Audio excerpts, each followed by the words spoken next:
Hello students, welcome to our channel. हम कर रहे हैं chapter number 6 social responsibilities of business. आज है हमारा लेक्चर नंबर 3। वहाँ पे आगे के जो 2 लेक्चर्स हमने पढ़े वहाँ पे हमने किया सोशल रिस्पॉन्सिबिलिटीज़ क्या होता है, बिज़नेस की सोशल रिस्पॉन्सिबिलिटीज़ क्या क्या होती है उसके बारे में हमने पढ़ा।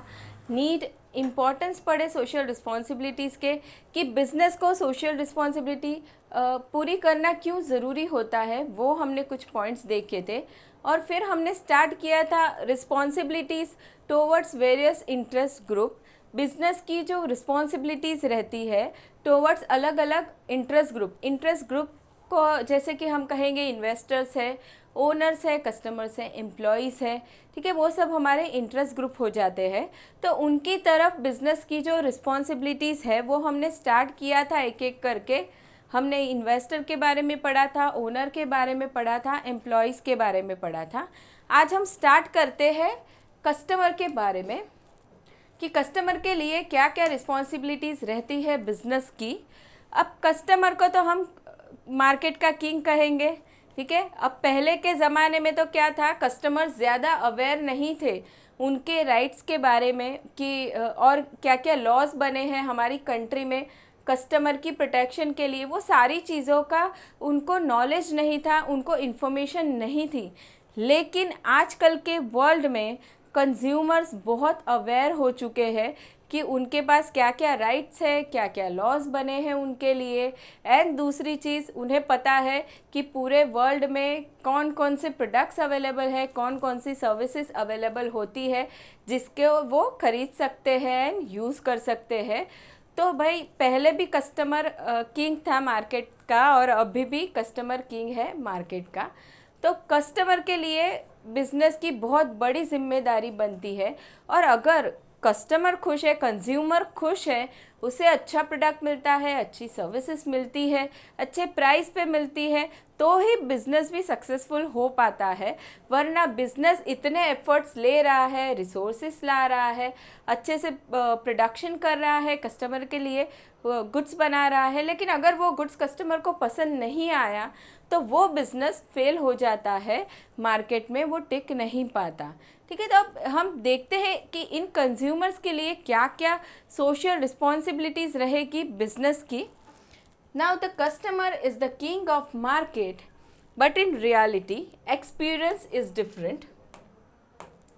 Business can not work without consumer. देखिए, बिजनेस कभी भी कंज्यूमर के बिना नहीं चल पाएगा। अल्टीमेटली गुड्स या सर्विसेज हमको सेल कस्टमर को ही करना होता है। The survival and growth of business depends on consumer satisfaction, service and support. Consumer हमारे प्रोडक्ट या सर्विस से कितना सेटिस्फाइड है, सर्विस एंड सपोर्ट हम कितना दे रहे हैं। सर्विस से मतलब है कि प्रोडक्ट सेल करने से पहले या उसके बाद जो सर्विस कस्टमर को रिक्वायर्ड होती है, या तो फिर जो सपोर्ट रिक्वायर्ड होता है, वो हम किस तरह का दे रहे हैं कस्टमर को, उस पर भी डिपेंड करता है कि हमारा बिजनेस सक्सेस होगा या फेल होगा। Now the commercial organization should win the confidence of the customers. This is possible by following positive attitude towards customer and fulfilling following social responsibilities towards them. अब यहाँ पे हमें सोशल रिस्पॉन्सिबिलिटीज़ दी गई है जिन्हें हमें फुलफ़िल करना है, बिज़नेस को फुलफ़िल करना है टोवर्ड्स कंज्यूमर, तो ही बिज़नेस सक्सेसफुल हो सकता है। नाउ सबसे फर्स्ट है यहाँ पे गुड क्वालिटी प्रोडक्ट। ऑफकोर्स सबसे पहली बात तो यही आएगी, हम कस्टमर को प्रोडक्ट दे रहे हैं, ठीक है, तो वो प्रोडक्ट उसे कैसा मिलना चाहिए, अच्छी क्वालिटी का उसे मिलना चाहिए, ख़राब क्वालिटी का नहीं होना चाहिए। अगर ख़राब क्वालिटी का है तो वो कस्टमर दोबारा हमारे बिज़नेस से गुड्स कभी भी नहीं लेगा, ठीक है। अभी आजकल के अभी कैसा हो गया है कि हम जो भी बिज़नेस रहता है या मैन्युफैक्चरर रहता है, जब गुड्स बनाता है तो वो गुड्स वो खुद ही चेक कर सकता है कि बराबर से स्टैंडर्डाइज क्वालिटी का वो बना है या नहीं बना है। तो बड़े बड़े जो बिजनेसेस होते हैं वहाँ पे एक सेपरेट डिपार्टमेंट ही रखा जाता है जहाँ पे जो गुड्स प्रोड्यूस होते हैं उन्हें चेक किया जाता है और उसमें से जो ख़राब क्वालिटी का गुड्स हो उसे हटा दिया जाता है, ठीक है। एंड दूसरी चीज़ अब क्या होती है कि हमारी गवर्नमेंट ने कुछ क्वालिटी स्टैंडर्ड्स प्रिस्क्राइब किए हैं, तो उसके अकॉर्डिंगली अगर हमारा गुड्स उस स्टैंडर्ड का बना है तो ही वो कस्टमर को सेल किया जाता है। तो जब भी प्रोडक्ट हम खरीदते हैं तो उसके ऊपर हम वो सर्टिफिकेशन मार्क देख सकते हैं कि भाई ये गुड्स स्टैंडर्डाइज है या नहीं, बराबर क्वालिटी का बना है या नहीं बना है। Now the organization should produce quality goods.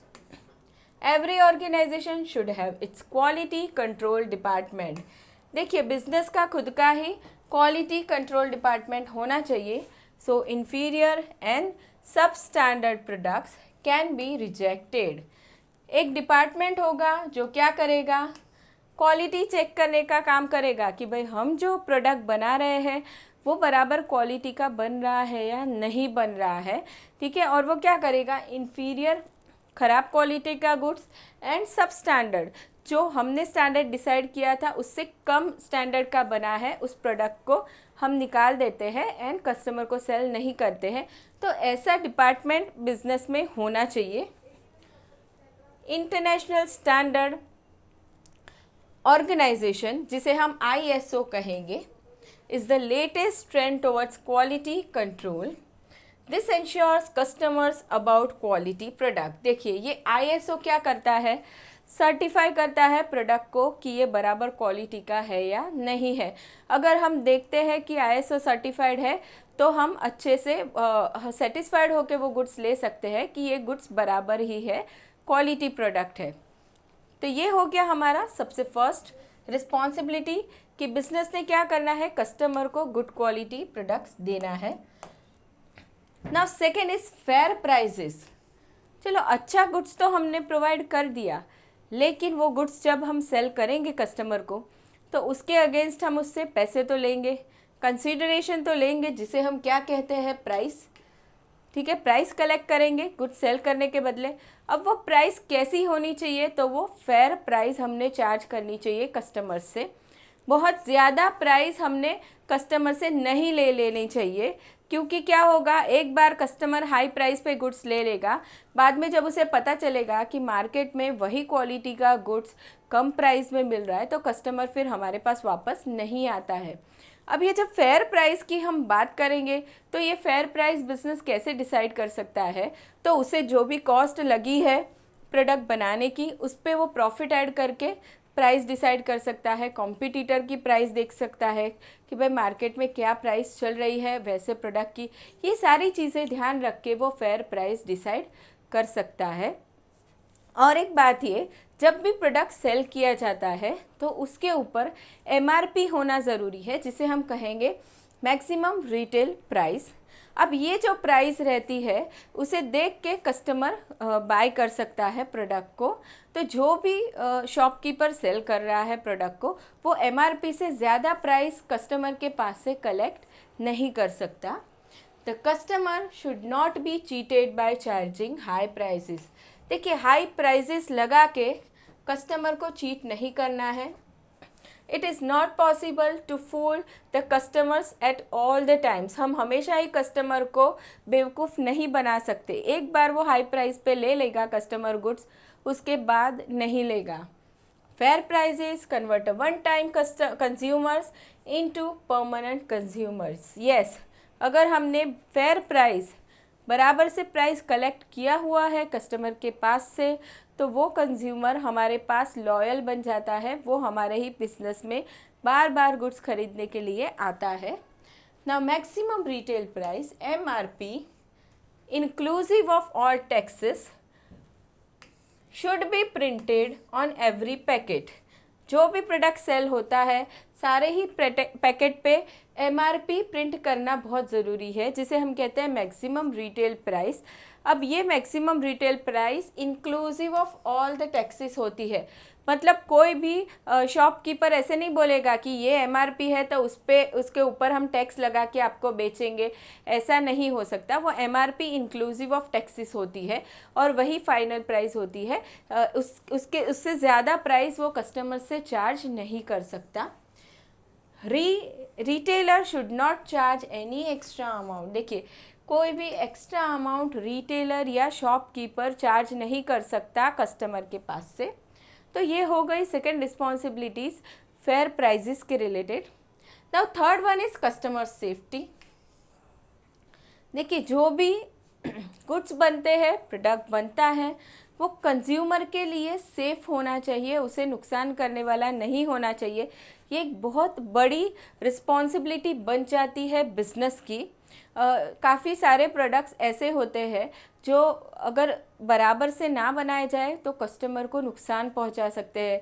जैसे हम इलेक्ट्रॉनिक प्रोडक्ट की बात करें, बेबी प्रोडक्ट्स की बात करें, फूड प्रोडक्ट्स की बात करें, मेडिसिन्स की बात करें, तो ये सारे ही प्रोडक्ट कैसे होने चाहिए? सेफ़ होने चाहिए कंज्यूमर्स के लिए।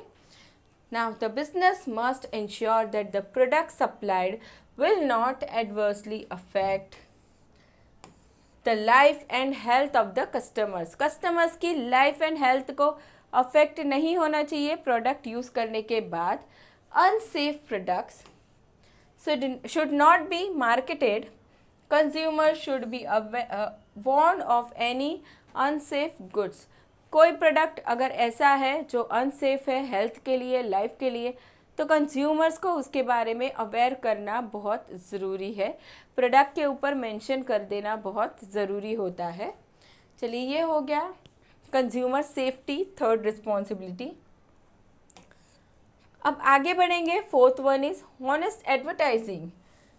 चलिए, अब एडवर्टाइजिंग करना ज़रूरी होता है बिज़नेस के लिए, वरना कस्टमर्स को पता कैसे चलेगा कि कौन सा प्रोडक्ट मार्केट में मिल रहा है, क्या प्राइस पे मिल रहा है, या क्या क्या ऑफ़र्स है, कस्टमर्स को पता ही नहीं चलेगा। ठीक है, इसलिए एडवर्टाइजिंग होना बहुत ज़रूरी है। अब ये एडवर्टाइजिंग में क्या किया जाता है? कंज्यूमर को बताया जाता है प्रोडक्ट की क्वालिटी के बारे में, फीचर्स के बारे में, प्राइस के बारे में, ऑफ़र्स के बारे में, डिस्काउंट्स हो तो उसके बारे में। ये सारी ही चीज़ें एडवर्टाइजिंग में मेंशन की जाती है, वेदर वो एडवर्टाइजिंग टेलीविज़न पे हो, न्यूज़पेपर पे हो, इंटरनेट पे हो, कहीं पे भी हो। ठीक है, तो अब एडवर्टाइजिंग कैसी होनी चाहिए? हॉनेस्ट होनी चाहिए। ऑनेस्ट का मतलब है जो भी इंफॉर्मेशन वहाँ पे दी जाती है वो सारी ही इंफॉर्मेशन करेक्ट होनी चाहिए, एक्यूरेट होनी चाहिए। ऐसा नहीं है कि हमने जो इन्फॉर्मेशन दे दी वो गलत है। जैसे कि हमने प्रोडक्ट के जो फीचर्स बता दिए, प्रोडक्ट वैसा एक्चुअल में है ही नहीं, या तो फिर हमने जो प्राइस बता दी है उससे ज़्यादा प्राइस में हम बेच रहे हैं, या हमने जो ऑफ़र्स बताई है वो ऑफ़र्स नहीं मिल रही है कस्टमर्स को। तो ये सारी चीज़ें नहीं होनी चाहिए। एडवर्टाइजिंग कैसा होना चाहिए? एकदम हॉनेस्ट होना चाहिए।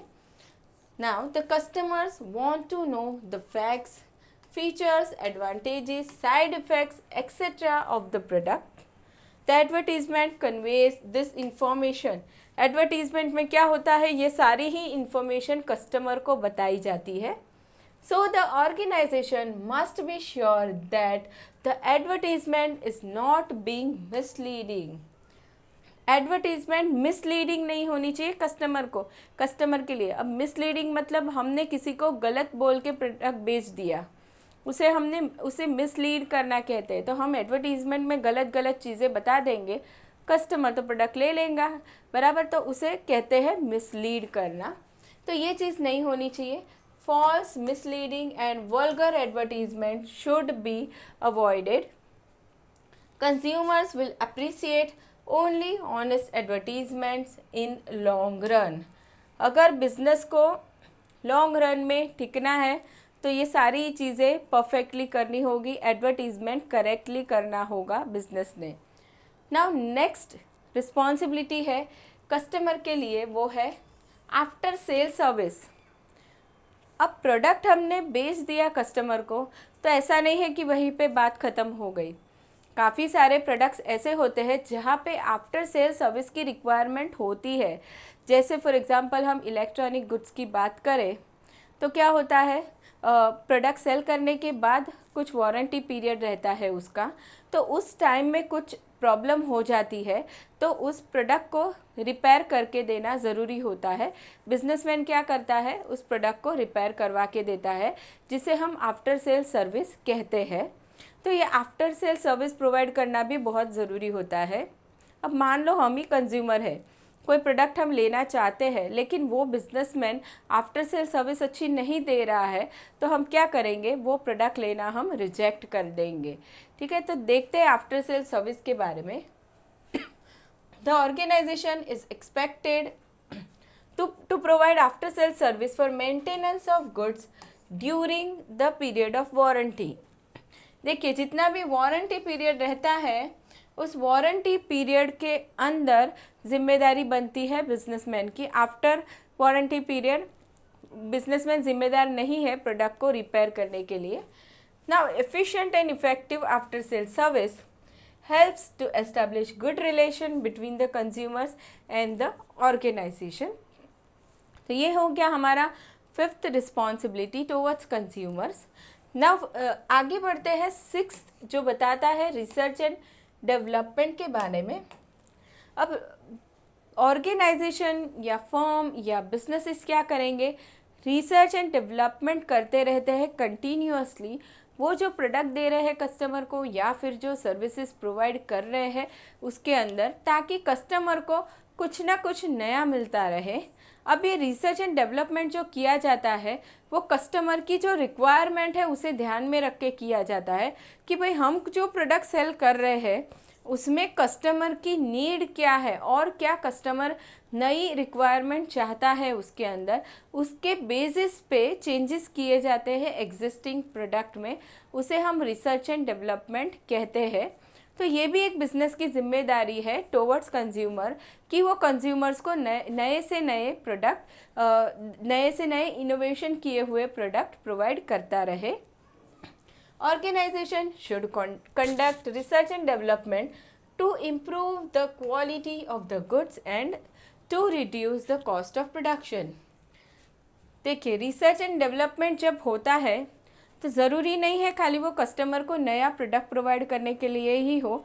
कुछ रिसर्च एंड डेवलपमेंट की वजह से प्रोडक्ट की कॉस्ट भी कम हो जाती है, वो भी बेनिफिट करता है कस्टमर को। जैसे कि बिज़नेस ने कुछ उसके प्रोसेस के अंदर चेंजेस किया, मान लो उसकी वजह से कॉस्ट में प्रोडक्ट की कॉस्ट कम हो गई, तो उसे भी रिसर्च एंड डेवलपमेंट ही कहा जाता है। Now this will minimize the final product prices charge to consumers.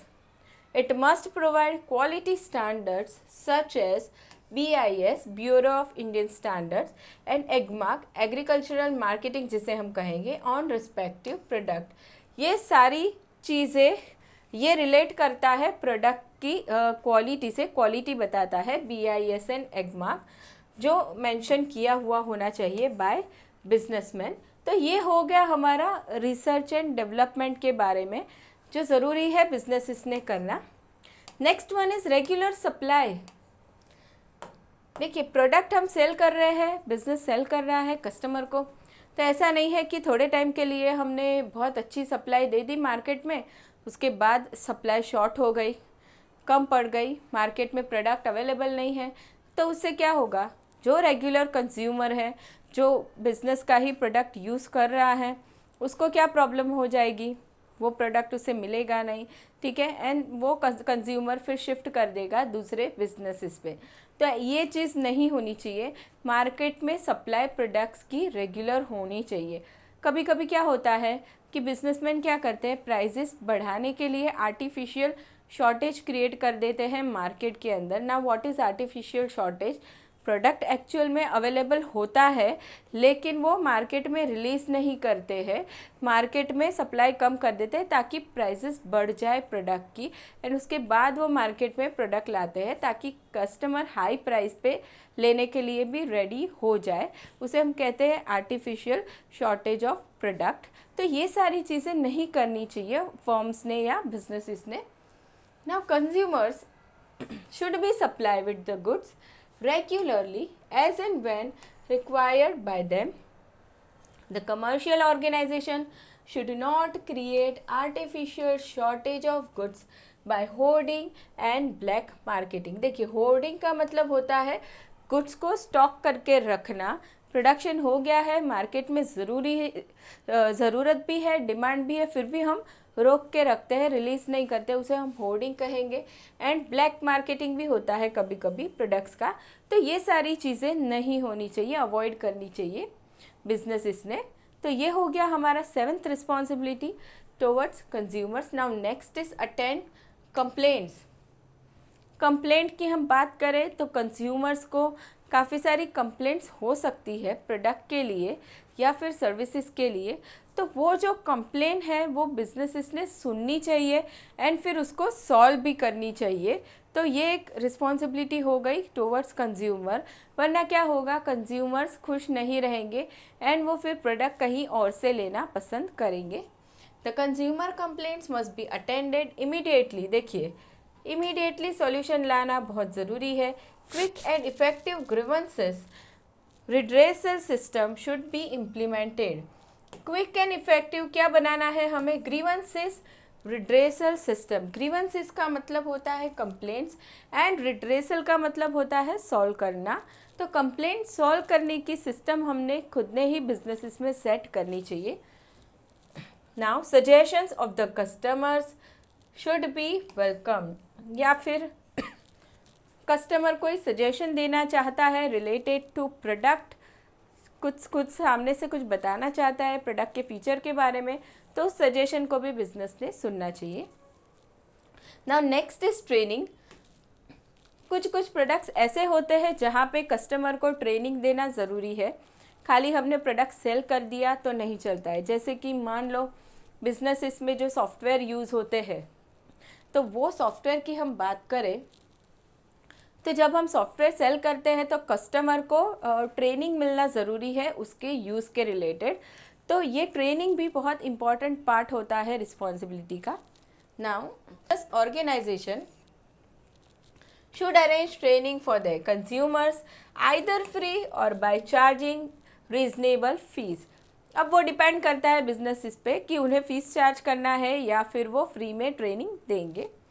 Now next responsibilities avoid customer exploitation.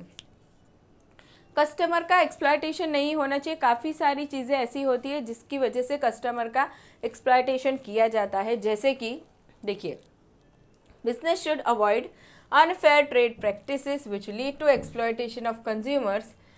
Also, they should avoid monopolistic competition in the interest of the consumers. Monopolistic competition भी avoid करना चाहिए, जैसे कि market में एक ही seller हो जाता है। ये सारी चीज़ें अवॉइड होनी चाहिए बाय बिजनेसेस। तो ये हमने कुछ रिस्पॉन्सिबिलिटीज़ देखी टुवर्ड्स कंज्यूमर्स। अब नेक्स्ट हम इंटरेस्ट ग्रुप की तरफ आगे बढ़ते हैं, जो है हमारी गवर्नमेंट। गवर्नमेंट की तरफ रिस्पॉन्सिबिलिटीज़ बहुत सारी होती है एंड उन्हें फुलफ़िल करना भी बहुत ज़रूरी होता है, क्योंकि अगर वहाँ पे हम फेल हो जाते हैं, बिजनेसेस फेल हो जाते हैं उनकी रिस्पॉन्सिबिलिटीज़ फुलफ़िल करने के लिए, तो फिर बिजनेसेस के लिए टिकना बहुत मुश्किल हो जाता है। चलिए, तो अब देखेंगे गवर्नमेंट के लिए क्या क्या जिम्मेदारी बनेगी बिजनेस की। Now the government regulates and controls businesses with the objective of systematic economic development of country and safeguarding the interest of common man। देखिए, गवर्नमेंट बिजनेस इस पे कंट्रोल करना क्यों चाहेगी, क्यों रूल्स लगाना चाहेगी, ताकि जो कॉमन मैन है या फिर कस्टमर्स है उनका इंटरेस्ट प्रोटेक्टेड रहे, मतलब वो सेफ़ रहे, उन्हें कोई प्रॉब्लम ना हो। एंड दूसरा, अगर बिजनेसेस अच्छे से चलेंगे तो हमारी कंट्री का डेवलपमेंट, जो हम कहते हैं इकोनॉमिक डेवलपमेंट, वो भी बहुत अच्छा होगा। Now government provides incentives and subsidies to businesses. Following are the responsibilities of organization towards government। अब गवर्नमेंट क्या करती है, काफ़ी सारे इंसेंटिव्स एंड सब्सिडीज़ देती है बिजनेसेस को। इंसेंटिव्स एंड सब्सिडीज़ मतलब बेनिफिट्स उन्हें प्रोवाइड करती है। नए बिजनेसेस ओपन हो कंट्री में तो उनको भी काफ़ी सारी बेनिफिट्स एंड इंसेंटिव्स मिलते हैं, एंड जो ऑलरेडी चल रहे हैं उन्हें भी काफ़ी सारे इंसेंटिव्स मिलते हैं। वो क्यों मिलते हैं, ताकि कंट्री में ज़्यादा से ज़्यादा बिजनेसेस ओपन हो एंड ज़्यादा से ज़्यादा लोगों को जॉब अपॉर्चुनिटी मिले, कस्टमर्स को नए प्रोडक्ट एंड सर्विसेज मिले।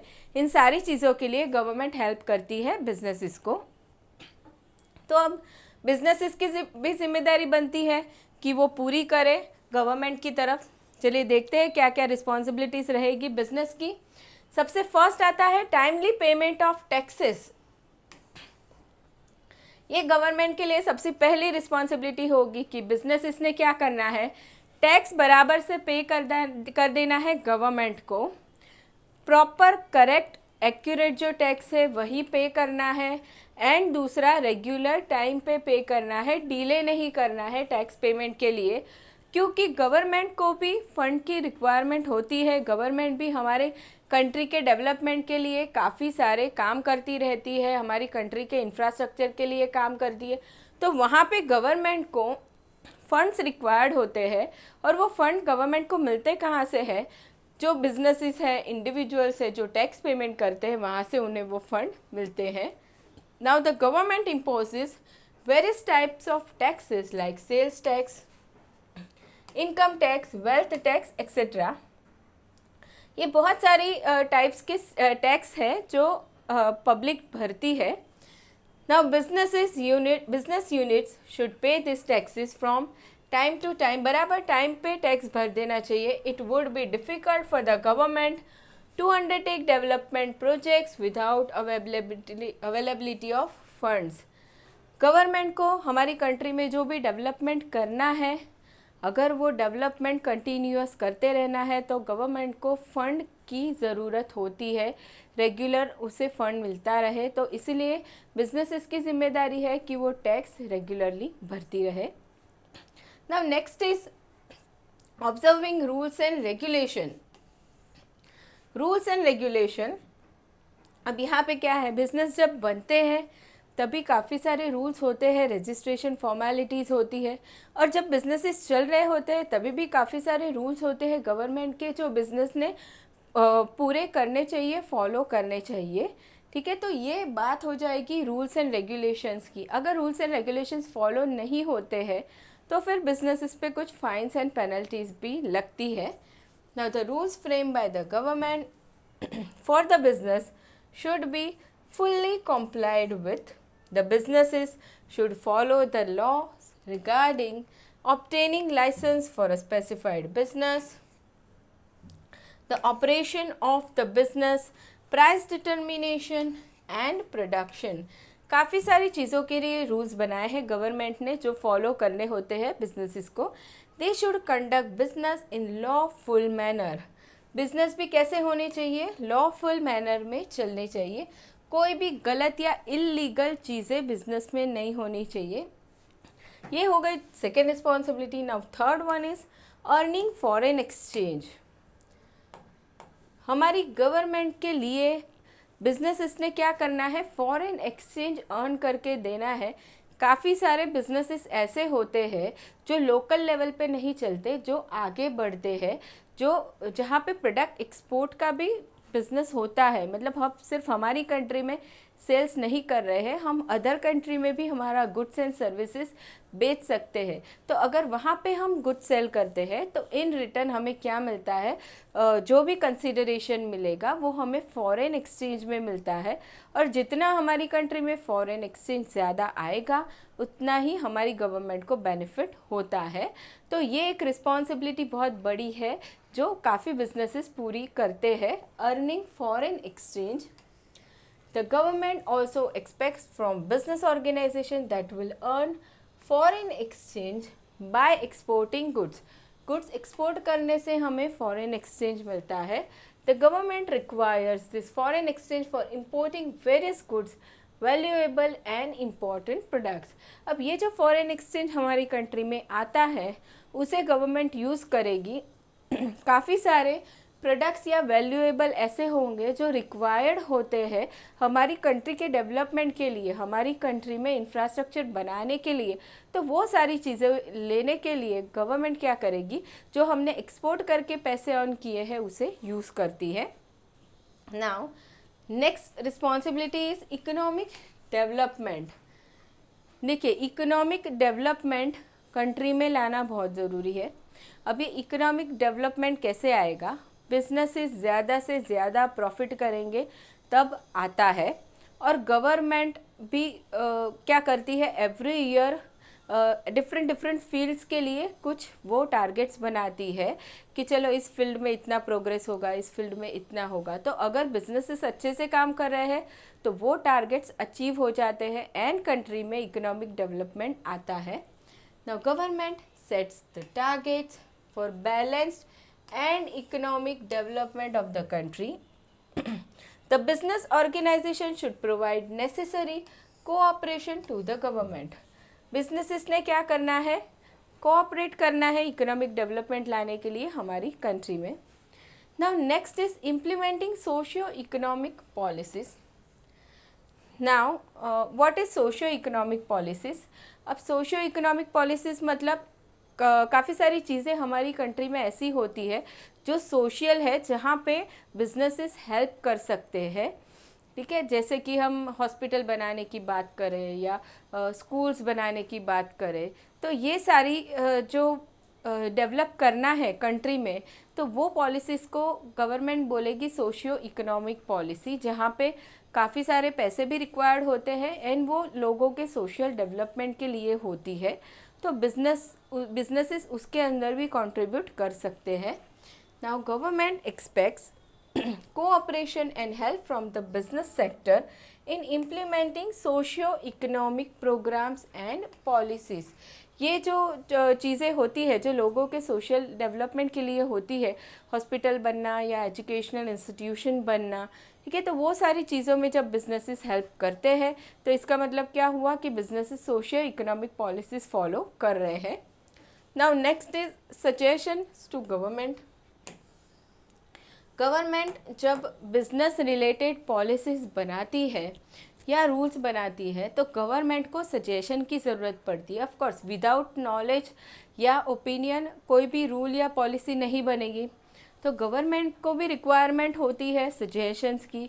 अब ये सजेशन उसे कहाँ से मिलेंगे, तो उसे बिजनेसेस के पास से ये सजेशंस या ओपिनियन मिलते हैं। तो जो बड़े बड़े बिजनेसेस होते हैं वो सजेशन देते हैं गवर्नमेंट को पॉलिसीज़ बनाने के लिए। Now suggestions to government.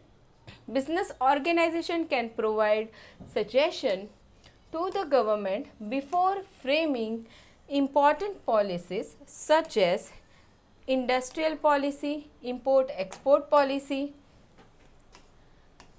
Licensing policy etcetera. ये सारी ही जो पॉलिसीज़ बनती है उसके अंदर वो पॉलिसी बनाने के लिए बिजनेसेस सजेशन दे सकते हैं गवर्नमेंट को। Now such suggestions are helpful for framing organization friendly policies. अब ये सजेशन देने की वजह से क्या होता है, गवर्नमेंट परफेक्टली पॉलिसीज़ बना सकती है जो दोनों के लिए हेल्पफुल होती है। वो गवर्नमेंट को भी हेल्प करेगी एंड दूसरा वो बिजनेसेस के लिए भी हेल्पफुल होगी, ताकि गवर्नमेंट कोई ऐसा रूल ना बना दे जो उसे पता ही नहीं है वो बिजनेसेस को प्रॉब्लम क्रिएट कर रहा है। ऐसी पॉलिसीज़ नहीं बनती है, ठीक है, बिजनेसेस अगर सजेशन दे तो। Now next is no favours. No favour का मतलब हो जाएगा कि गवर्नमेंट के पास से इलीगली कोई भी हेल्प नहीं लेनी चाहिए, कोई फेवर नहीं लेनी चाहिए बिजनेसेस ने। प्रैक्टिकल लाइफ में काफ़ी सारी चीज़ों में ऐसा होता है, लेकिन ये चीज़ें अवॉइड होनी चाहिए। The commercial organization should not take any favour from government officials by bribing और इन्फ्लुएंसिंग देम। देखिए काफ़ी सारी चीज़ों में, जैसे मान लो रजिस्ट्रेशन प्रॉब्लम आ रही है या कोई और प्रॉब्लम हो रही है लीगल मैटर में, तो क्या होता है कि ब्राइब दे के काम करवा लिया जाता है। प्रैक्टिकल लाइफ में कभी कभी ऐसे होता है।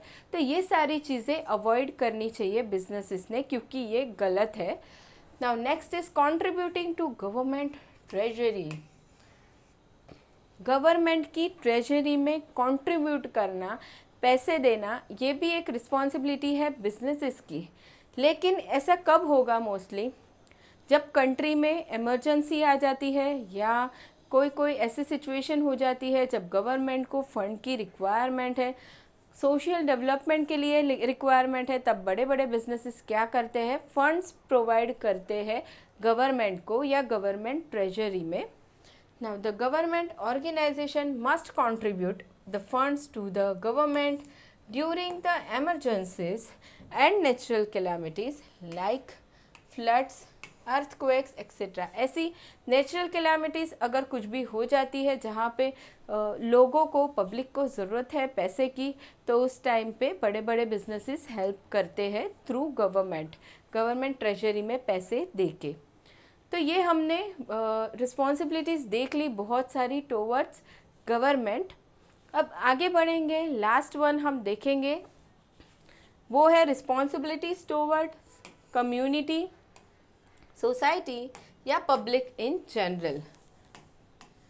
ठीक है, अब हमने एक चीज़ पढ़ी थी कि बिजनेस विदाउट सोसाइटी नहीं चल सकता, बराबर। सोसाइटी में ही बिजनेस सिचुएटेड होता है, वो उसका इनपुट भी लेता है सोसाइटी से एंड उसे उसका आउटपुट रिलीज़ करना है, मतलब उसका गुड्स या सर्विस अगर उसे सेल करना है तो वो सेल भी कर सकता है सोसाइटी में ही, पब्लिक को ही उसे सेल करना है। तो विदाउट सोसाइटी बिजनेस कभी नहीं चल सकता। तो अब इस सोसाइटी के लिए भी बहुत सारी रिस्पॉन्सिबिलिटीज़ बनेगी जो बिजनेस ने फुलफ़िल करनी है, तो वो हम देखते हैं। Business organization has certain responsibilities towards the society at large, they are as under. अब सबसे फर्स्ट आता है यहाँ पे प्रोटेक्शन ऑफ एनवायरनमेंट।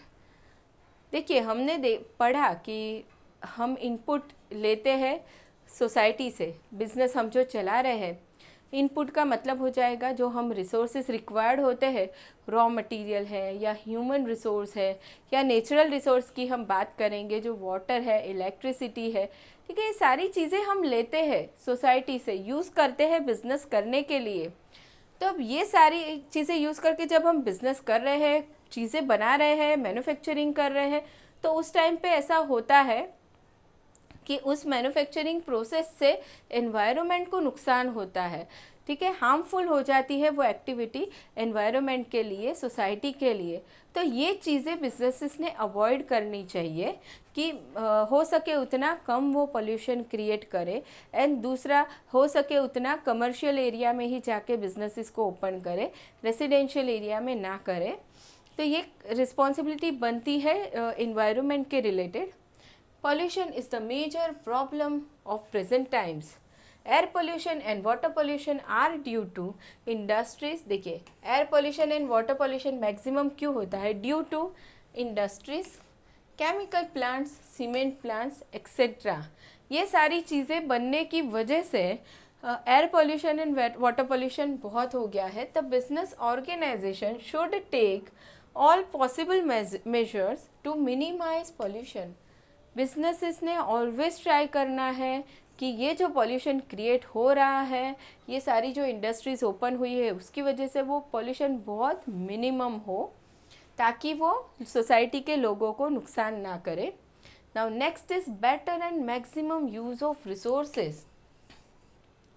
ये जो रिसोर्सेज की हमने अभी बात की, जो इनपुट बिजनेसेस लेता है सोसाइटी से, रॉ मटेरियल लेता है, नेचुरल रिसोर्सेस लेता है। ठीक है, तो ये रिसोर्सेस का यूज़ बिजनेस ने कैसा करना है? एकदम मैक्सिमम करना है, वेस्टेज बहुत बहुत कम होना चाहिए, वैसा यूज़ रिसोर्सेस का होना चाहिए। और ये बिजनेसमैन के लिए भी, ऑर्गेनाइजेशन के लिए भी ये फ़ायदे की ही बात है, क्योंकि ये उसकी ही कॉस्ट बचाएगा अगर वो रिसोर्सेस का मैक्सिमम यूज़ करता है तो। The business organization should make proper and optimum use of scarce resources. The resources like fuel, water, land, etc. must be used efficiently. सारे ही resources को efficiently use करना बहुत ज़रूरी है। Now next responsibility is reservation for weaker section. देखिए, businesses करते क्या है? जॉब अपॉर्चुनिटीज़ देते हैं सोसाइटी में लोगों को। अब सोसाइटी में लोग अलग अलग कास्ट के रहते हैं, अलग अलग रिलीजन के होते हैं। ठीक है, अलग अलग सेक्शन से बिलोंग करते हैं। तो बिजनेस में कुछ ऐसे जॉब्स रिजर्व्ड होने चाहिए जो सिर्फ वीकर सेक्शन के लिए ही हो, ताकि अगर उनको जॉब मिलेगी तो वो सेक्शन भी आगे आ सकता है, ग्रो कर सकता है। Now the organization is expected to reserve certain positions in their establishment for economically weaker section of the society to lift up the economically weaker section of the society. कुछ ऐसे लोग जो बैकवर्ड है, economically भी है, या हम बोल सकते हैं कास्ट वाइज भी है, ठीक है, वैसे लोगों को आगे लाने के लिए बिजनेसेस ने कुछ सीट्स रिजर्व करके रखनी चाहिए. Now, these people expect financial and other help from business unit which will be provided from time to time. और इन लोगों को कुछ extra financial and other incentives भी देने चाहिए बिजनेसेस ने. Now next is development of backward region. देखिए, reason का मतलब हो जाएगा एरियाज. हमारी कंट्री में काफ़ी सारे ऐसे एरियाज़ है, ऐसे रीजन्स है जो बैकवर्ड है, ठीक है, वहाँ पे डेवलपमेंट नहीं हुआ है, प्रॉपर इंफ्रास्ट्रक्चर नहीं है, प्रॉपर अदर फैसिलिटीज़ नहीं है, तो वैसे एरियाज़ को हम बैकवर्ड कहेंगे.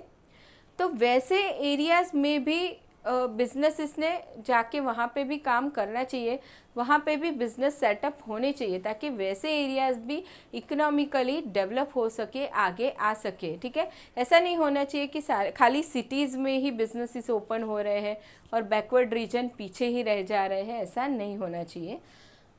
Now the society requires that the business organization should be started in backward areas.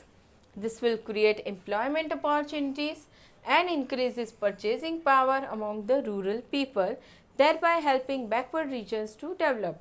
Of course, जहाँ पे business open होगा वहाँ के लोगों को job opportunity तो मिलेगी, employment तो मिलेगी, and वहाँ के लोगों का job मिलने की वजह से income बढ़ेगी and purchasing power बढ़ता है, and उसकी वजह से उनका standard of living increase होता है. तो ये हो गई fourth responsibility, development of backward regions. Now next one is protect against anti-social activities. देखिए, एंटी सोशल एक्टिविटीज़ जो होती है काफ़ी सारी कंट्री में, वो अवॉइड करनी चाहिए, अवॉइड होनी चाहिए ताकि सोसाइटी के लोगों का नुकसान ना हो. Business organization should not participate in anti social activities. Anti social मतलब जो लोगों को नुकसान करती है वैसी. It will adversely affect the society. No financial help should be provided for that. Businesses ने ऐसे जो एक्टिविटीज़ हो रही है जो एंटी सोशल है वहाँ पे फाइनेंशियल हेल्प नहीं करनी चाहिए, मतलब वहाँ पे पैसे नहीं देने चाहिए. स्मगलिंग, जैसे कि देखिए, smuggling, association with underworld people, bribing government people should be avoided. ये सारी ही चीज़ें एंटी सोशल है, सोसाइटी के अगेंस्ट है, ऐसी चीज़ों में बिजनेसेस ने सपोर्ट नहीं करना चाहिए. Now next is financial assistance. Financial assistance मतलब हम किसी को फाइनेंशियली हेल्प करते हैं, बराबर. बिजनेसेस ने भी फाइनेंशियल असिस्टेंस प्रोवाइड करना चाहिए सोसाइटी को. सोसाइटी में काफ़ी सारे डेवलपमेंट के काम करने चाहिए, या तो फिर इन केस ऑफ इमरजेंसी भी बिजनेसेस क्या कर सकते हैं, पैसे दे सकते हैं, फाइनेंशियल असिस्टेंस दे सकते हैं लोगों को. The society expects donations and financial assistance from various social causes such as eradication of poverty, illiteracy etcetera. देखिए, काफ़ी सारे सोशल प्रॉब्लम्स है हमारी कंट्री में अभी भी, इलिटरेसी है, पॉवर्टी है, ठीक है. तो ऐसी चीज़ों को दूर करने के लिए फाइनेंशियल हेल्प करनी चाहिए बिजनेसेस ने. They expect business organization to provide financial assistance to various awareness programs such as anti drug campaign, anti noise pollution campaigns etcetera. अब कैसे हेल्प कर सकते हैं बिजनेसेस ये चीज़ों को दूर करने के लिए? बहुत सारे प्रोग्राम्स बनते हैं, या फिर बहुत सारे इंस्टीट्यूशंस ऐसे होते हैं जो सोशल हेल्प के लिए ही काम कर रहे हो, सोसाइटी के वेलफेयर के लिए काम कर रहे हो, तो वहाँ पे जाके वो पैसे डोनेट कर सकते हैं. Now next is prevent congestions. देखिए, अभी कॉन्जेशन का मतलब क्या होता है, एक ही जगह पे, एक ही एरिया में बहुत सारे इंडस्ट्रीज ओपन हो गए हैं, उसे हम कॉन्जेशन बोलेंगे. तो यहाँ पे बोला है प्रिवेंट कॉन्जेशंस, मतलब ये चीज़ अवॉइड होनी चाहिए. एक ही जगह पे जो इंडस्ट्रीज ओपन हो रही है बहुत सारी, वैसे नहीं होनी चाहिए. अब अलग अलग एरिया में इंडस्ट्रीज ओपन होनी चाहिए, बिजनेसेस ओपन होनी चाहिए, ताकि सारे ही एरिया का, सारे ही रीजन्स का डेवलपमेंट हो सके.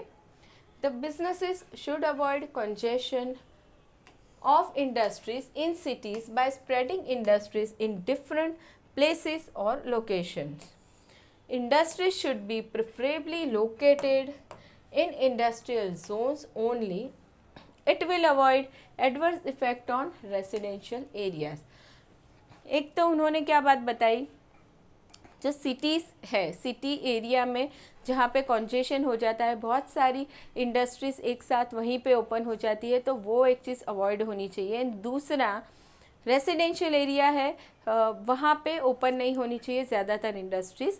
इंडस्ट्री कहाँ होनी चाहिए? इंडस्ट्रियल जोन में, ताकि वो सोसाइटी के लोगों को एडवर्सली अफेक्ट ना करे, उनकी हेल्थ को नुकसान ना करे।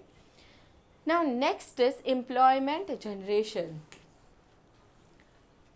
जितने बिजनेसेस नए नए ओपन होंगे कंट्री में, उतनी ही एम्प्लॉयमेंट अपॉर्चुनिटीज़ मिलती है वहाँ के लोगों को, ठीक है। तो ये एक सोशल रिस्पॉन्सिबिलिटी बन गई है बिजनेसेस के लिए। और जो बिजनेसेस ऑलरेडी चल भी रहे हैं, वो धीरे धीरे जितना एक्सपांड करेंगे, ग्रो करेंगे, तो उस टाइम भी जॉब अपॉर्चुनिटी मिलती है लोगों को। तो इस तरीके से भी बिजनेसेस उनकी रिस्पॉन्सिबिलिटी फुलफ़िल कर सकते हैं। अब ये जो एम्प्लॉयमेंट जनरेशन होता है, उसकी वजह से क्या होगा? लोगों की इनकम बढ़ेगी, इनकम बढ़ने की वजह से उनका परचेसिंग पावर बढ़ता है एंड उनका लाइफस्टाइल इम्प्रूव होता है। Now businesses should provide large employment opportunities for all sections of the society. It can be done through expansion and diversification program. Such effort will help to solve the problem of unemployment poverty in the society. देखिए, जो existing business है वो क्या कर सकते हैं? खुद के बिजनेस को एक्सपांड कर सकते हैं, बढ़ा सकते हैं। दूसरा, डाइवर्सिफिकेशन, डाइवर्सिफाई कर सकते हैं। जो बिजनेस ऑलरेडी चल रहा है, तो और नए टाइप का, नए प्रोडक्ट का बिजनेस स्टार्ट कर दिया, डाइवर्सिफाई किया बिजनेस को, तो वहाँ भी लोगों को एम्प्लॉयमेंट अपॉर्चुनिटी मिलेगी एंड उसकी वजह से क्या होता है? उनकी इनकम बढ़ती है एंड पॉवर्टी दूर होती है। पॉवर्टी जिसे हम एक सोशल प्रॉब्लम कहते हैं, ठीक है। तो एम्प्लॉयमेंट जनरेशन ये लास्ट रिस्पॉन्सिबिलिटी हो गई टुवर्ड्स सोसाइटी ऑफ बिजनेस। अब यहाँ पे हमने देख लिया अलग अलग इंटरेस्ट ग्रुप की तरफ क्या क्या जिम्मेदारी रही बिजनेस की। तो यहाँ पे ये टॉपिक ख़त्म हो गया है। नेक्स्ट हम स्टार्ट करने वाले हैं social responsibilities towards protection of environment. Environment के बारे में हम पढ़ेंगे कि बिजनेस की क्या क्या जिम्मेदारी होती है उसकी तरफ, लेकिन वो हम करेंगे नेक्स्ट लेक्चर में। कोई भी क्वेश्चन हो स्टूडेंट्स तो कमेंट सेक्शन में आप बता सकते हैं। Thank you so much everyone.